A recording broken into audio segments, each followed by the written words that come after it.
gente, tá no ar o Pauta Livre, o programa da nossa BNews TV, do bnews.com.br. E o programa de hoje é especial do Dia Nacional da Visibilidade Lésbica, que foi ontem, mas a gente está aqui hoje para poder debater esse assunto. E a pauta é sobre saúde sexual de mulheres que se relacionam com outras mulheres. E para isso a gente convidou a Sheila, que é médica e bissexual, e Kim, que é youtuber e lésbica. Bem-vinda, meninas, ao programa. Obrigada. Primeiro, eu queria começar falando com você, Sheila.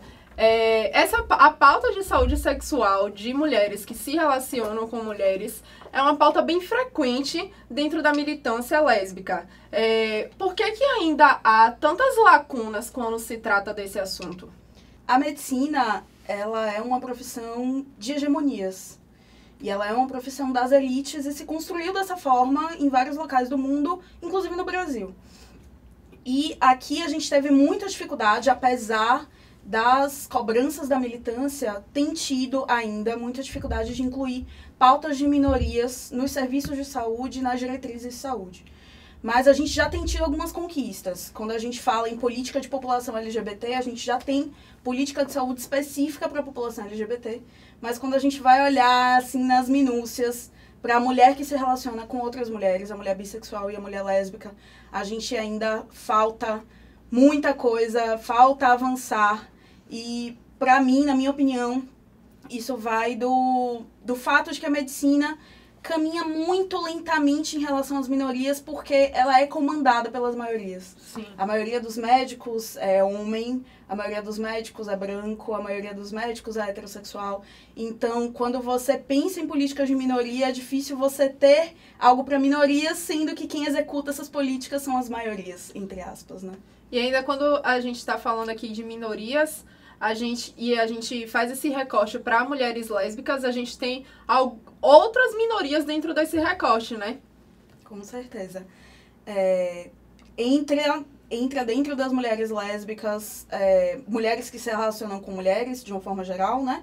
E aí entram as mulheres bissexuais, as mulheres lésbicas, entram os biotipos de mulheres que não necessariamente representam feminilidade. E esses biotipos de mulher não necessariamente são vistos pela saúde como um todo. E sofrem mais preconceito do que as mulheres que performam feminilidade, por assim dizer. Então, é difícil para essas mulheres acessarem o sistema de saúde, acessarem ginecologista, por exemplo, por muitas vezes não serem lidas como mulheres, por não se encontrarem nesse ambiente do que é ser mulher, e por chegar num consultório e receber aqueles olhares estranhos, já na recepção, já é algo que traz um preconceito e uma dificuldade de acesso mesmo. Pronto, a gente falou aí, para ir logo para a prática da questão de saúde sexual dentro do consultório. E aí eu queria saber de você, que você, como mulher lésbica, ativista, tem um canal que fala só sobre isso, que é o Kimbalaê, vocês vão ver aqui embaixo. Você sente isso na prática quando você entra no consultório e vai conversar com o ginecologista e vai debater sobre suas questões sexuais? Você sente esse preconceito? Nossa, demais, assim, eu tenho experiências muito ruins, até que finalmente eu consegui me alinhar com uma profissional que eu não tenho do que reclamar, sempre fui muito bem recebida, sempre minhas questões sempre foram tratadas como devem ser, né, como questões normais, porque são questões normais, mas enfim, já passei por experiência de ter que ir numa consulta com um homem, por exemplo, um homem ginecologista, e ele me mandar fazer um procedimento que era super invasivo e que eu, na prática, não poderia ter feito. Então, eu passei por experiências complicadas por ser uma mulher lésbica, mas hoje em dia eu não tenho muito do que reclamar não, mas foi um processo. Ainda mais pela questão de você ter buscado também muitas informações, né? Ter outro contexto diferente de muitas mulheres que ainda assim não sabem como se posicionar nessas situações. Exatamente, eu acho que eu sou muito privilegiada, né? Eu tenho acesso a informações e partes de conhecimento que muitas mulheres não têm.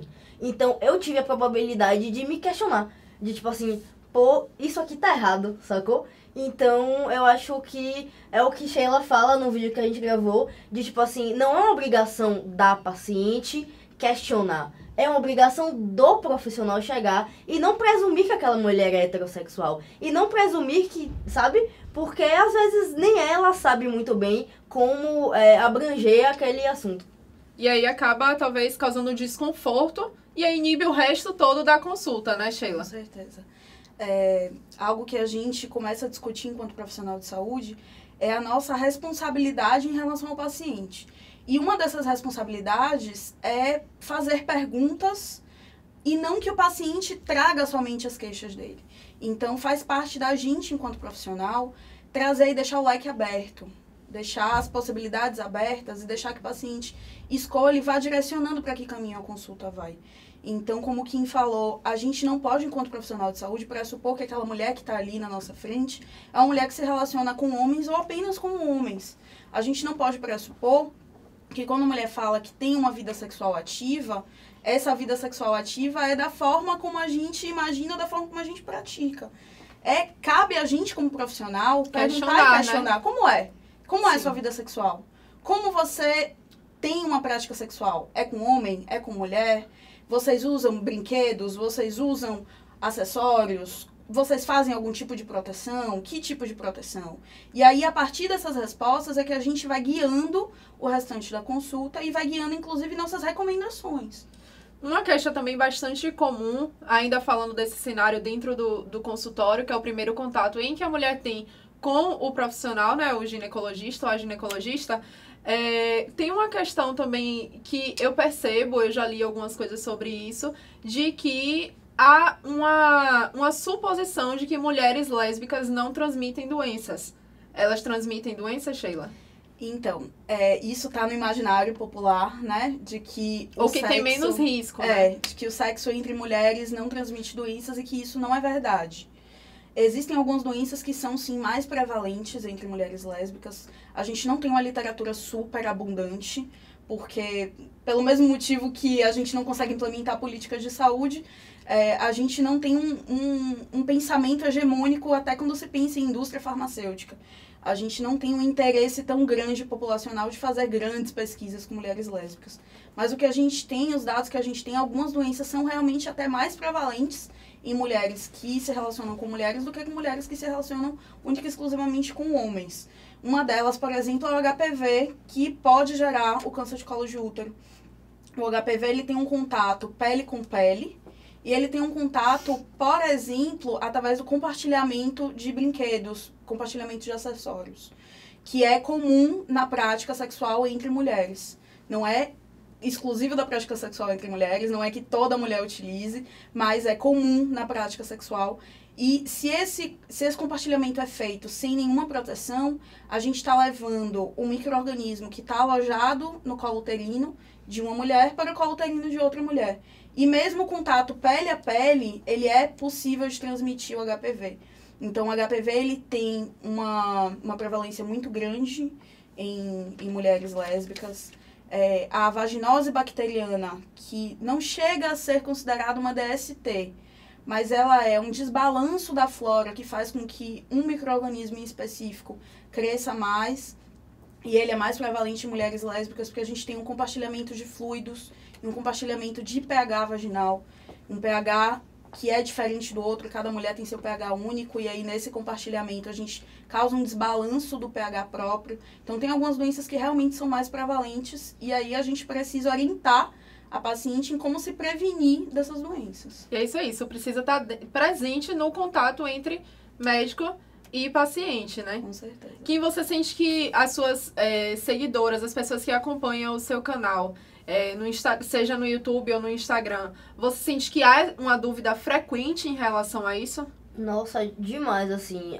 Eu acho que é a pauta, na verdade, que sempre mais me foi cobrada. Toda semana tinha alguém ali que fala sobre DST, fala sobre saúde sexual da mulher lésbica e tal, porque a gente tem muito pouco material sobre isso. Seja um material médico, né, um material teórico, ou um material didático ali no YouTube, na internet. Então, eu tive todo o cuidado de não fazer esse material sozinha. esperei muito pra conseguir ter o contato com uma médica, uma mulher que fosse LGBT e que estudasse, né, mulheres que fazem sexo com mulheres, pra poder também não trazer uma informação errônea ou, enfim, reforçar algumas coisas que tem muita gente que fala, por exemplo, plástico filme pra fazer sexo oral. É muito errado. E é uma lenda, né, que acontece no meio lésbico de que a única forma de proteção é essa. Mas é errado, enfim, Sheila pode explicar um pouco melhor do que eu. E você acredita que isso aconteça, esteja atrelado ao preconceito? Então, eu acho que isso tem tudo a ver, porque o mundo, ele é patriarcal, ele é comandado por homens brancos heterossexuais, então não gera um interesse, de fato, em produzir algum tipo de conteúdo informativo que fuja desse padrão, né? É isso aí, esse é o Pauta Livre sobre o Dia Nacional da Visibilidade Lésbica e hoje a gente está falando de saúde sexual de mulheres que se relacionam com outras mulheres. Aí eu tô aqui com a médica Sheila e com Kim, youtuber do canal Kim Balaê. A gente está falando aqui sobre essa questão das DSTs, que ainda gera muitos questionamentos em torno disso, Sheila.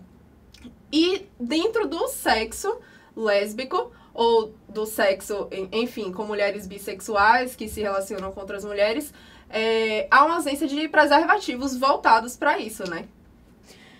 A gente não tem nenhum dispositivo que tenha sido criado especificamente para essa população de mulheres que fazem sexo com mulheres. O que a gente tem é uma adaptação de algo que já existe no mercado. Como quem comentou, existe uma lenda urbana em relação ao plástico filme, que a gente precisa tirar, desmistificar. O CDC, que é o Centro Nacional de Controle de Doenças dos Estados Unidos, eles têm uma recomendação bem didática em relação aos métodos que podem ser usados para combater DSTs entre mulheres, e eles não recomendam plástico filme, porque o plástico filme tem duas características péssimas. Primeiro, ele é muito fino. Quando você vai utilizar ele, é muito fácil dele rasgar, dele romper. Então, ele não é uma proteção adequada por isso. E segundo, ele nunca foi testado para esse propósito. Então, a gente não pode garantir que não existe passagem de fluido, passagem de micro-organismos por conta da porosidade do plástico. Então, ele não é adequado para isso. A gente tem alguns produtos, como a camisinha masculina, que ela pode ser adaptada para o sexo entre as mulheres. E ele é o produto que a gente mais usa, porque ele é altamente disponível. É distribuído pelo Ministério da Saúde, então você não precisa gastar com ele. E ele foi testado contra DSTs, então a gente tem a garantia de que não vai haver quebra de barreira, ou seja, que não vai ter contato de um fluido com outro fluido. Então a gente usa bastante a camisinha masculina. Tanto para sexo oral quanto para qualquer outra prática dentro do sexo entre mulheres. Sim, a gente pode usar a camisinha masculina nos acessórios, nos brinquedos. A gente pode usar a camisinha masculina para penetração digital. A camisinha ela é elástica o suficiente para permitir a introdução de 2, 3, 4 dedos. Então, ela é praticamente invencível. Ela pode ser usada sempre. É o ideal, né? É muito ideal. E a gente, para o sexo oral, o que eu gosto de recomendar é que você faça recorte. Você pode transformar a camisinha num retângulo. Você corta a ponta cilíndrica da camisinha e depois faz um recorte no sentido longitudinal e ela vira um retângulo. E esse retângulo, ele é super elástico e você pode usar ele na prática do sexo oral. Não foi feito para o sexo entre mulheres, mas é uma alternativa para algo que ainda não tem, né? Exatamente. Então é necessário usar. É necessário usar, até porque a gente sabe que existem doenças que são transmitidas de mulher para mulher.